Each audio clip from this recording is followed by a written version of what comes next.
reiz senos laikos bija tāda tradīcija, ka sievietes, gaidot savu svarīgu notikumu, kāzu dienu, gatavoja kroņus. Reiz senos laikos Neretas pusē dzīvoja Made. Made ar savu mammu un vecmāmiņu bija ļoti čaklas rokdarbnieces. Šuva visu, ko tā kā to darīja šajā apkārtnē. Made īsti nevarēja saprast, kad vajag darīt tieši tā kā pierakstīts rakstos un kad var izdomāt kaut ko jaunu. Made izdomāja, ka viņa grib sev taisīt vainagu šādu. Un šādu viņa sev uzmeistaroja un lepni nāca pa trepītēm lejā atrādīties mammai un saimes sievietēm. Ārprāts, kas tur par škandālu izcēlās. Ko tad tu staigāsi kā dzērve ar tādu konusu uz galvas? Viņa apmulsa, bet tādu vainagu viņa bija izmēģinājusi. Aiziet gulēt pa nakti, šņikt, mamma ar dzirklēm nogriež dīvaino vainaga galu. No rīta Made pieceļās, ārprāts, kā viņa kliedza un pārmeta mammai, ko viņa iedomājās. Un kamēr vēl strīds gāja pilnā karstumā, pēkšņi iebrauc sētā ebreju tirgotāju grupiņa. Vienmēr šādos gadījumos visa pilna uzmanība ir nevis tikai uz lentītēm un bantītēm, bet par visādām jaunākām ziņām un īpaši klačām. Šoreiz tirgotāji izstāstīja, kā tas ir bijis, ka Nīcā, kur mēs zinām jau gadsimteņiem visi brunči bijuši zili, pēkšņi viena meitene bija izstaigājusi ārā ar burkānu sarkaniem. Visi bija gar zemi, bet kopš tā laika visi Nīcā valkā burkānu sarkanus brunčus, un visiem tas liekas normāli. Tajā vakarā, Madei ejot gulēt, vecmāmiņa pienāca un iedeva viņai atpakaļ mammas nogriezto konusu un teica: glabā meit, gan jau pienāks laiks taviem jaunizgudrojumiem. Un tā Mades meitas, mazmeitas, braukājot šurpu, turpu, kā kura uz jaunām mājām, uz jaunu sētu, uz precībām, vainaga augšējā daļa kaut kur pazuda un palika tikai viena apakša, ko tagad mēdz dēvēt par Neretas vainagu.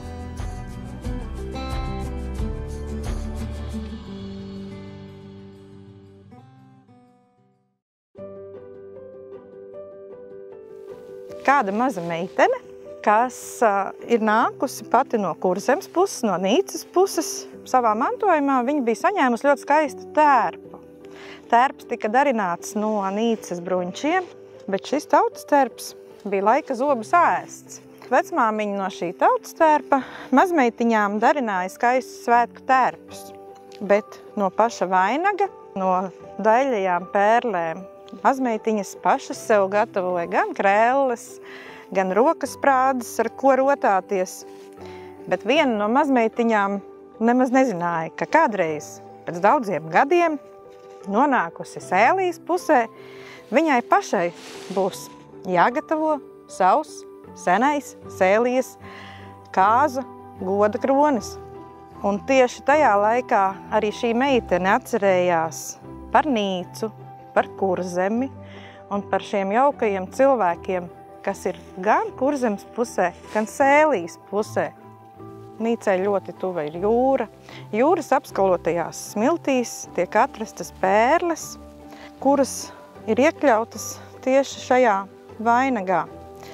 Un šajā vainagā ir iekļauti arī ļoti skaisti balti ziedi, un tie ziedi šajā svētku dienā tika izvēlēti īpaši balti, jo mīlestība un stāsts par kāzu kroni, kas tiek darināts īpaši šiem svētkiem, ir saistīts ar kaut ko baltu, ar kaut ko gaišu, bet tai pašā laikā šī sarkanā krāsa asociējās ar cilvēku savstarpējām attiecībām, ar mīlestību, ar gādību, bet, ja runā par sēliju, tad šeit arī līdzi ir nākuši šīs pērles, ir nākuši šie ziedi, kas ir sasaistījušas kopā šos abus novadus, jo šis simbols kāza goda kronim ir saistīts ar mīlestību attiecībās, ar godu, ar uzticību, ar pacietību un ar izturību, kas nests ir cauri gadsimtiem un ko noteikti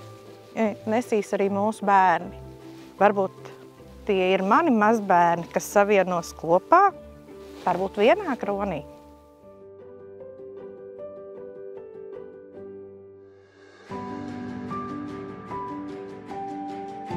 Pirms vairāk nekā 80 gadiem Sēļu ciemā Slatē saimniecei Emīlijai dzima tikai dēli. Tomēr visu dzīvi Emīlijas nepiepildītās cerības bija izauklēt sev mazu meitiņu, mazu saimniecīti, kurai nodot savas zināšanas tālāk. Pavisam drīz sapnis piepildījās. Ābeļu pagasta Veldrēs piedzima mazmeitiņa. Tur, kur tagad atrodas Veldres, jeb kā sensenos laikos to sauca Ābeļkalnā, tur savulaik atradās muiža ar senām runām par ābeļdārzā saslēptiem dārgumiem no laika, kad virsū nāca karaspēks un no mājām muižas saimniekam nācās bēgt. Mazais mētēns klausījās, un kā jau maziem bērniem prātā viņai šis tas arī aizķerās.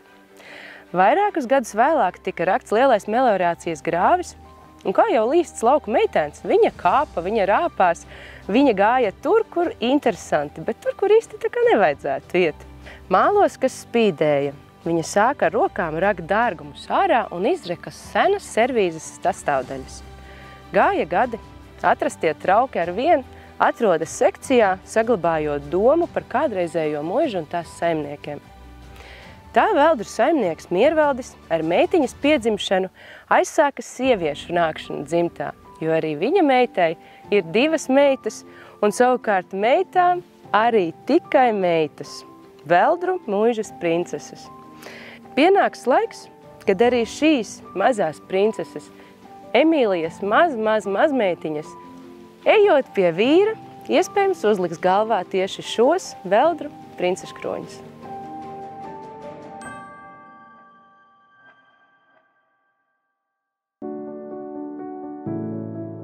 Mans sēlijas kronis ir kā laba vēlējums, kā dzīves gudrības nodošana kādai jaunai meitenei.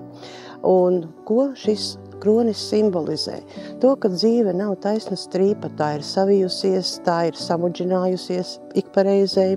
Tas simbolizē to, kā cilvēks savā dzīves laikā iet uz augšu, iet uz priekšu, iet pa apli un attīstās.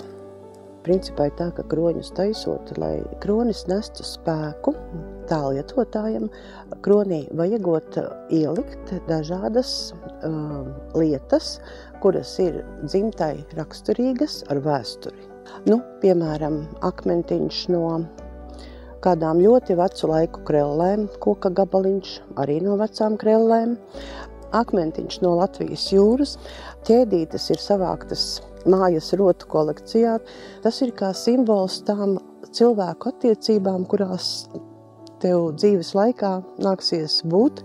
Un, jā, protams, zelta raksti, aplis, kā noslēgts veselums, un šie mazie spīdīgie nieciņi arī tie ir kā dzīve. Un ir asā stieple, un ir kaut kas, uz kā var uzdurties, ir kaut kas, kas var pieķerties pie apģērba, bet tāda ir dzīve. Protams, dzīvē ir arī ziediņi, tādi, kas paliek atmiņā, tādi, kas ir mūžīgi. To simbolizē šie te zelta un sudraba pušķīši. Vēl sarkanais diegs, ar ko kronis ir šūts, tā nav nejaušība, jo sarkana krāsa un sarkani diedziņi, ko nesā ap roku, ir aizsardzība. Un ļoti lielai daļai tautas tērpu ir autogrāfi. Arī šim te kronim ir mans autogrāfs.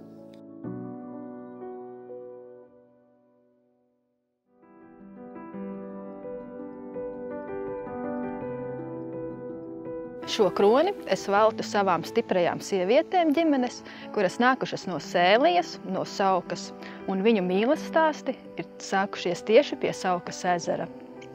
Un tāpat kā ezera ūdeņi, brīžiem ir mierīgi, brīžiem ir nemierīgi un viļņaini. Un tieši šajos nemierīgajos brīžos ir svarīgi dot solījumu sev un arī tam otram. Un tas solījums, pēc manām domām, varētu izklausīties šādi. Zini, te sēžot Saukas ezera krastā vasaras vakarā, klausoties griezēs un spāru spārņu skaņu dievišķajos trokšņos, redzot tauriņu vieglumu, neviļus cerības par laimīgu nākotni pavis kā jāntārpiņu gaisma naktī. Un kāpēc tieši šo visu mums nepaņem par pamatu nākotnei? Vieglumu, dievišķo un gaismu. Tā, lai ir viegli, tā, lai ir mūžīgi. Kronī gribējās ielikt arī kaut ko no vecmāmiņas, no mammas. Un kronī var redzēt par pamatu, šis te audums ir no mammas šalles. Te pērlītes ir no vecmāmiņas krellēm, kuras tumsā arī spīt un simbolizē jāņtarpiņus. Spāres, puķes, viss, kas ir pie ezera atrodams. Un šī te mežģīņu tamborētais elements gribējās kaut ko tautisku, latvisku, kas simbolizē mūs latvietes.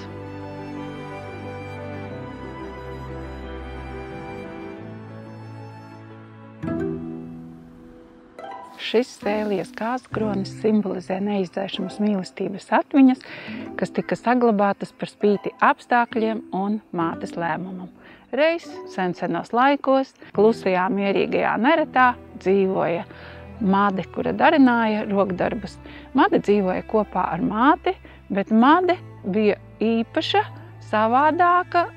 Viņas rokdarbi atšķīrās gan ar rakstiem, gan krāsām, gan izskatā no pārējām šīs apkārtnes meitenēm darinātajiem rokdarbiem. Tad kādu dienu Made izvēlējās doties uz Frīdrihštati, tuvējo izslavēto tirgu. Uz tirgu viņa devās ar neretas mazbānīti, bet viņa pat nevarēja iedomāties, ka šis ceļojums izmainīs visu viņas dzīvi. Ierodoties tirgu, Made pārdeva savus rokdarbus un saklausīja pazīstamas muzikas skaņas. Viņai radās vēlme pietuvoties un saklausīt, no kurienes šīs melodijas nāk. Izlaužoties cauri tirgoņu un pircēju pūlim, viņa ieraudzīja jaunu, skaistu muzikantu. Mades sirds ietrīsējās, Madei dzima īpašas jūtas. Muzikants to saskatīja, un Mades un mūziķa starpā izveidojās īpaša saikne. Made bija iemīlējusies.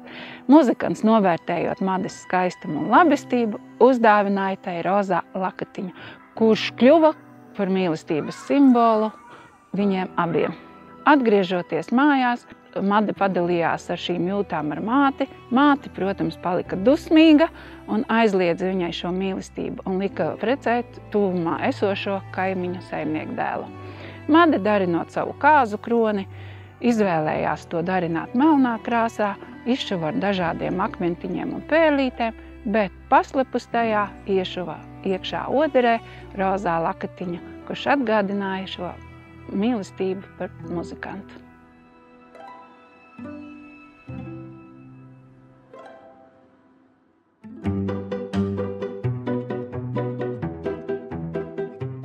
Reiz netik ļoti senos laikos dzīvoja 7 māsas – Gabriela Juliana Tekla, Anna Emīlija Vilhelmīna, Marija Tekla Velheina, Juliana Doroteja Johanna, Marta Agnese Sofija, Johanna Margarete Lilija un Elizabeta Marija Matilde.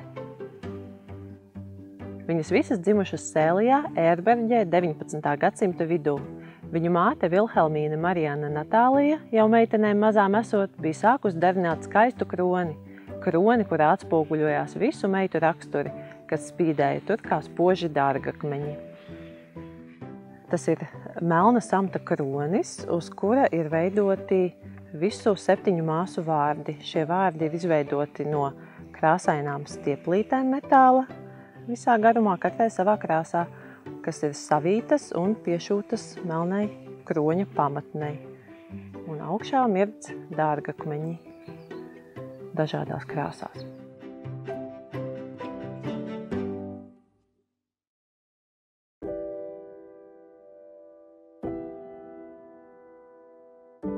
Senajos laikos pie Daugavas dzīvoja zvejnieks, kas bieži pārbrauc pār Daugavu pie savas līgavas. Reiz, kad jau plānoja viņa kāzes, viņš aizkavējās ilgāk. Tikmēr līgava bija novijusi vainagu no niedrēm, iepina vecmammas rožu pērles sudrabātā krāsā un piepina klāt vēl kristāla pērles, kas vizuļos saulē. Līgava pavadījusi jau līgavaini, bija jau tumsa, bet pēkšņi sacēlās vētra. Kad laiva jau bijusi Daugavas vidū, pēkšņi brāziens. Apgāzās laiva un puisis noslīka dzelmē. Nelaimīgā līgava uzlika savu kāzu kroni, raudājusi dienām un naktīm, lūgdama, lai Daugava atdot līgavaini. Tā raudot gluži sastingusi un pamazām pārvērtusies par akmens radzi. Taču asaras nav rimušās ritēt. Tagad ir tādas reizes, kas tālumā var redzēt, ka tās vizuļo saulē.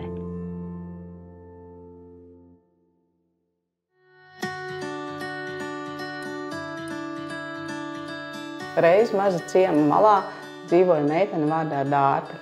Viņa bija īpaša meitene, kas varēja saskatīt citiem neredzamus dārgumus. Tās nebija lietas, ko var ielikt pūru lādē, bet tās glabājās viņas sirdī un prātā. Dārta tās redzēja kā mazas traukus, katrs no tiem bija piepildīts ar pieredzi un emocijām, līdzīgi kā vielas un mikstūras alķīmiķa laboratorijā.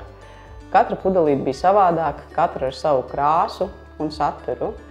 Ar pirmo Dārta iepazinās jau bērnībā, tas bija zinātkārs trauks.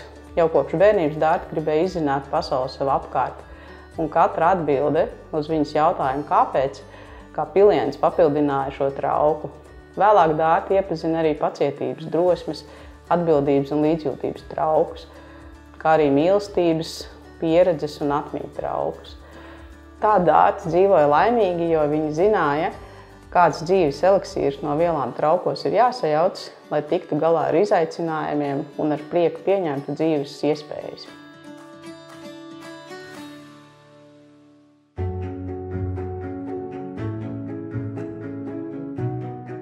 Mana kroņa stāsts patiesībā ir jāsāk ar tautastērpa stāstu. Tas bija laiks, kad katras meitenes gods bija, lai pašai būtu savs tautastērps. Lai vecmamai tiktu sašūts tautastērps, viņas krustēvs no Austrālijas atsūtīja audumus un krāsainas lentes. Pēcāk audumi nonāca Līvānos, kur tērpu sašuva prasmīgas rokas. Kad tērps bija pabeigts, svārku apakšdaļā piešuva krāsainās lentes – sudraba, zaļā, sarkanā un dzeltenā krāsā. Vecmamas tautastērpam nebija galvas segas, ne vainaga, ne kroņa. Tādēļ par godu šim tautastērpam un arī manai vecmamai tapa šis kronis. Kroņa tapšanā ir izmantotas tieši tādas pašas krāsas kā apakšējā svārku daļā – sudraba, zaļā, sarkanā un dzeltenā. Taču sudraba tonis, jeb stīgas, vies cauri visam vainagam, gluži kā tāds garš elpas vilciens, kurā jūtams senču mantojums. Visas 4 kroņa daļas, izņemot vienu, ir sapītas bizēs. Tādēļ, ka pēdējās 4 paaudzēs visām sievietēm mati auguši gari un vienmēr bijuši sapīti bizēs, izņemot vienu. Viņai mati nav auguši gari un sprogojušies. Šīs kronis pārsvarā ir darināts no pērlēm. Lai gan mēs bieži pērles asociējam ar greznību, skaistumu un varu, šajā kronī pērles simbolizē asaras. Šīs pērles glabā stāstus par šķiršanos, stāstus par ilgām pēc mājām, taču tāpat laikā vieš arī cerību. Es vēlētos, lai šis pērļu kronis atgādina par to, ka no sāpīgiem brīžiem un atvadām var izcelties kaut kas tik vērtīgs un skaists. Manas vecmammas tautastērpa un kroņa stāsts ir pabeigts, Tas ir izveidojis saikni starp pagātni un tagadni, un tas turpinās simbolizēt ģimenes vērtības un tradīcijas, ko varēšu nodot tālāk.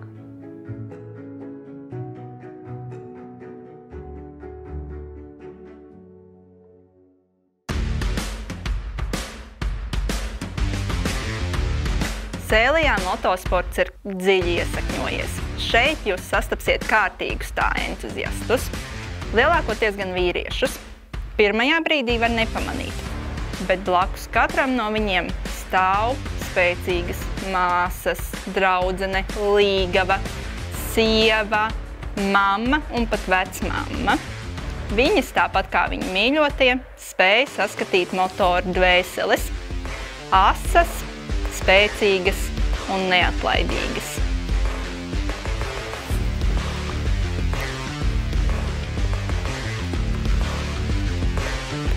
Lai taptu šis kronis, viens no motosporta entuziastiem ziedoja savu ķiveri. Tā bija cietusi sacensību laikā un nevarēja vairs kalpot.